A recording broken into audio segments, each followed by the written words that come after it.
Donc ce meuble de cabinet date du XVIIIe siècle. Il provient de la région du Deccan, en Inde.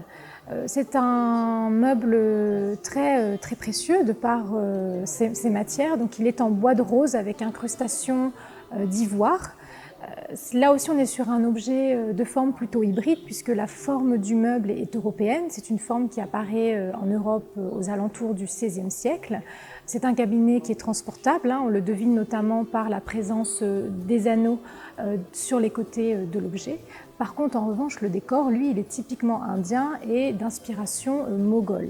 Vous avez notamment cette scène centrale d'un seigneur moghol qui reçoit sous un dé. Et tout autour, en fait, c'est vraiment un décor narratif. Tout autour, on a les serviteurs qui lui apportent les mets, les boissons.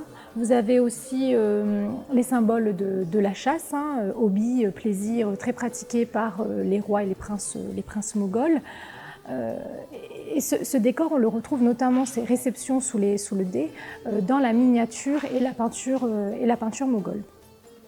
Ce cabinet, il rentre aussi dans ce type d'objet qu'on a fabriqué par des artisans indiens pour une clientèle européenne et pour le marché européen, d'où cette hybridation qu'on retrouve dans une forme qui est là plutôt occidentale, mais avec un décor typiquement indien et de cette pratique d'incrustation d'ivoire dans une essence précieuse. Alors, le décor extérieur de ce cabinet est agrémenté de rinceaux floraux, de motifs floraux tapissants que l'on retrouve sur les 4 faces du cabinet. Vous avez également le couvercle sur le dessus qui s'ouvre avec un intérieur en velours et la présence d'un miroir. Sur la scène narrative, vous retrouvez également cette pratique très usitée de la cour moghole, c'est-à-dire le fait de fumer la pipe à eau, le hookah, qui fait résonance avec notamment une base de hookah qui est présentée aussi dans l'exposition. Ce type d'objet permettait aussi de ranger des objets précieux liés à l'écriture, plumes, encriers, bijoux, parures.